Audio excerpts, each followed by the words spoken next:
This is Democracy Now!, democracynow.org, The War and Peace Report. I'm Amy Goodman with Aaron Mate. One day after the largest climate march in history, protesters marched near Wall Street Monday to highlight its role in fueling climate change. The action comes one day ahead of today's UN one-day climate summit, when leaders from 125 countries will take part in the first high-level climate talks since Copenhagen nearly 5 years ago. Monday's protest was dubbed Flood Wall Street and saw hundreds dressed in blue hold a sit-in on Broadway just blocks from the stock exchange. There were thousands around them. They stayed in the street for more than 8 hours until police used tear gas to break up the gathering, began arresting more than 100 people. Among those taken away in handcuffs was a person wearing a polar bear suit. Well, Aaron Mate and I were in the street Monday talking to those involved with flooding Wall Street.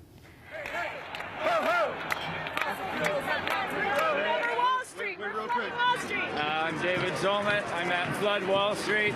We're with thousands of people who marched 300,000 strong yesterday. And because the world leaders meeting in New York tomorrow are listening to corporations and not people, we're taking it to where the power is, and thousands of us are about to sit down. We're right next to the bull on Wall Street because corporate capitalism always is hardwired to create climate change. So we need a new system. We have the solutions. My name yat a she Dana Elder Jinisha Tajikin initially do Billigan Bashin Kiani Dashte do Billigan Dashanala Bida Hashti Dan Nasha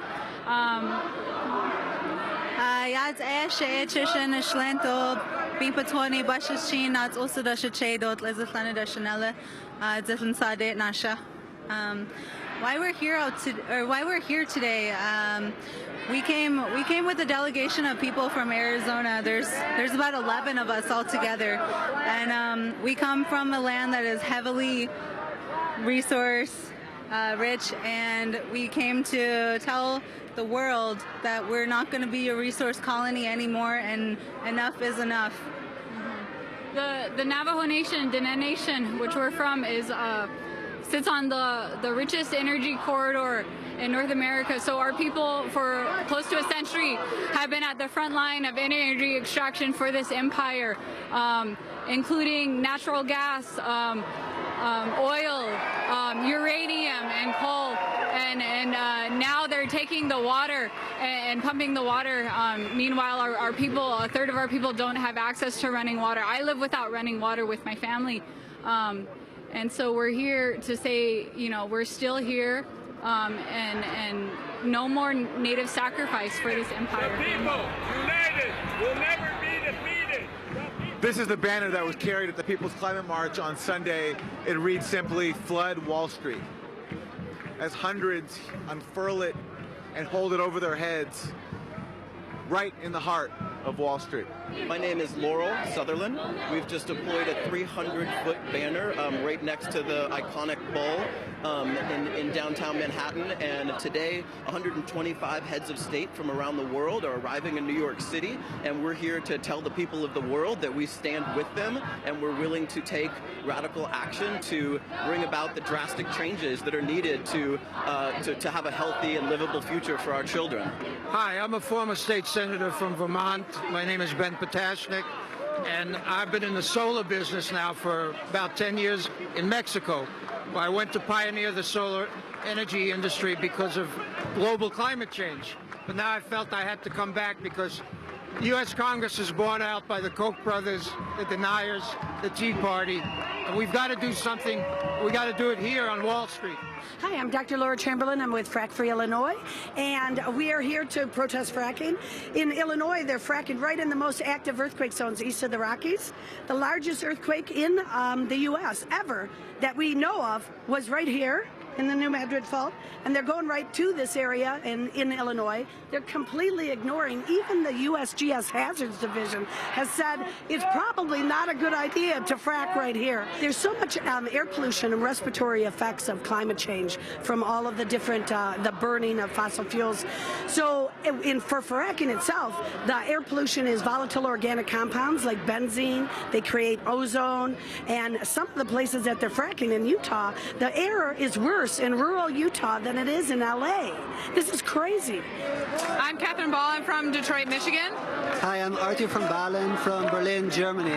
And we're from the group Tools for Actions, and we make inflatables for actions and protests together with other groups. And what we did here was we made a 15-foot sphere that was representing or symbolizing the carbon bubble, which is an economic bubble. So the carbon bubble is similar like the housing bubble. It's about the shares of the fossil fuel industry and that they're overvalued and that the bubble will burst because it's based on unburnable carbon. What happened to the actual physical carbon bubble here? Yes, so the carbon bubble was inflated with air, and it was kind of like a giant black and silver beach ball, and it got pushed over the crowd here at Flood Wall Street, and then it went and knocked off the bull, and then the police stabbed it and ripped it apart and tore the air out. So in a way, they engaged with the analogy and popped the carbon bubble. Losing your bubble? This is totally fine. This is like a symbolic act, and the guardians of the state performed the popping of the bubble for us, so we are fine with this. Actually, it was our intention. It's like part of the performance to get them to engage with the analogy and engage with the symbolism in a tangible way. Did you rehearse with them beforehand?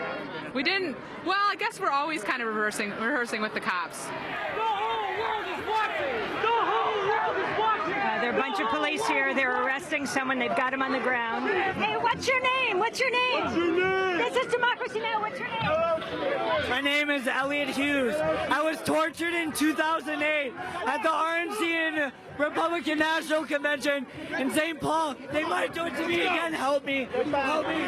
Fighting for environmental justice and worker control and the total dismantlement of capitalism. A young man was just arrested who was standing on top of two phone booths as the police took him down. Not clear why they were arresting him. They had him down on the ground. We asked him his name, said it was Elliot Hughes, and he said he was tortured at the RNC in 2008 at the Republican convention. The police brought him down on the ground, and they have taken him out. We didn't follow beyond the barriers because we're covering the Flood Wall Street demonstration, and we're afraid if we leave the barriers, we won't be allowed to get back in. There are hundreds of people, more than 1,000 people who have gathered here on Wall Street to protest Wall Street, to flood Wall Street on the second day of climate action in New York. Your name and what you're doing here. Yeah, my name is Graham Klumner. I'm an Afghanistan war veteran. I'm here to talk about climate change and the connections with militarism. What is that connection? Well, I mean, when we go overseas, we're going for resources and political social influence, and that comes down to oil. It comes down to the things that are in the ground that we're digging up and burning and go in the atmosphere, and eventually are putting us in a position where we don't have a future for our children. And the next veterans generation is going to be climate veterans. So as a veteran of the last wars, I want to stop the next ones. Part of this is a paradigm shift. Historically, social movements need to have a coming out and awakening moment, and this is it for the climate movement. This has been going on for 25 years. We've known the truth for over 100, and this is the time where we come out to the world and say, we've had enough of this. We need your help. This is about love. This is about the 99 versus the 1%, and Wall Street are the people profiting off of these wars. Today's the day where we turn the tide. I'm Beth Henry from Charlotte, North Carolina. I'm not with a group. I just came from Charlotte with my good friend Pat Moore. We're worried about our children and grandchildren in the future. We want Wall Street to stop funding climate chaos and fund only the solutions to climate change. You are a big activist taking on Duke Energy. Explain for people outside of the region in North Carolina the significance of Duke Energy. Duke Energy is the largest electric utility in the country, and they burn a lot of coal.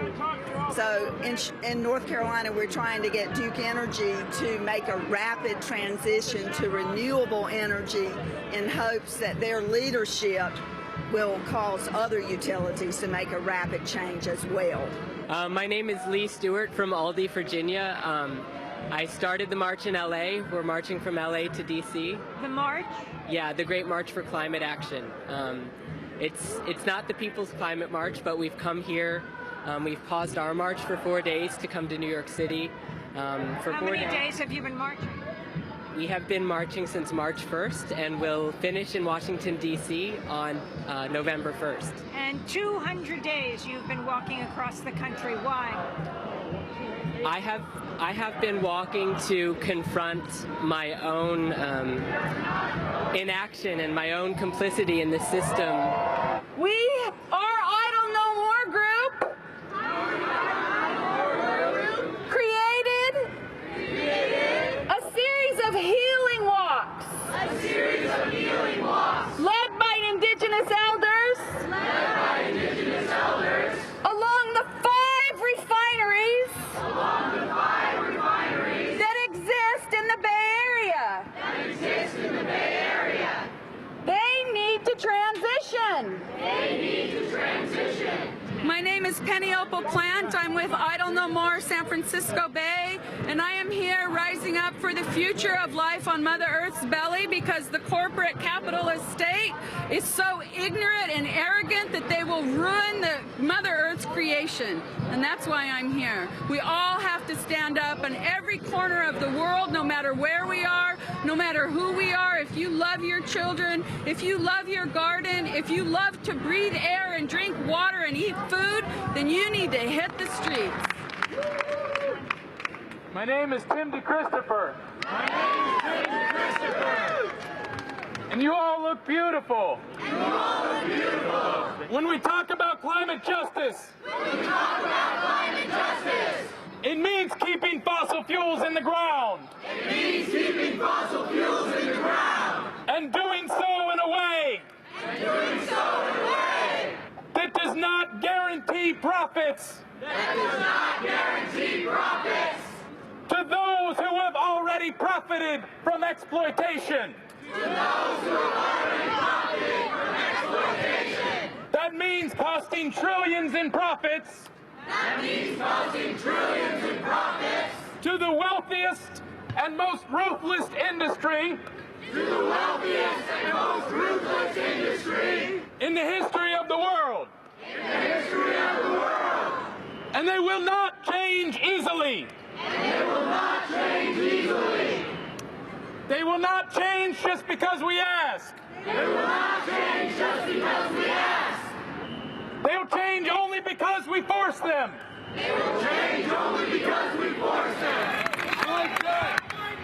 Mind check. We are staying here. We will not move. We will not be moved. Because we are sitting. For justice. Because there is only one future. We are it. So we stay here. Till the closing bell. And beyond. Pizzas are on the way. Sheila Rex Schaefer. Judy Maruffi. And we marched against the war. We marched for civil rights. We marched in the 70s, and we are so excited to see young people back into the battle to get the things we need. And we did it, and you guys can do it. We must remember. We are not separate. From the sacred circle of life. On Mother Earth's belly. We must be humble. And remember. We are simple human beings. Fighting for not only ourselves. But the rest of the circle of life that she has created. Water, gonna calm this crisis down. The voice of my great-granddaughter saying shut down Wall Street now. The people on the rise like the water. We're gonna run this crisis down.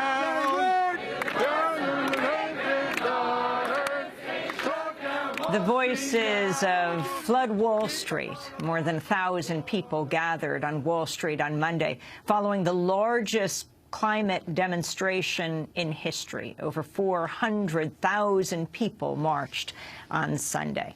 This is Democracy Now!, democracynow.org, the War and Peace Report. Special thanks to Hani. When we come back, leaders from around the world talking on this day of the UN Climate Summit. Stay with us.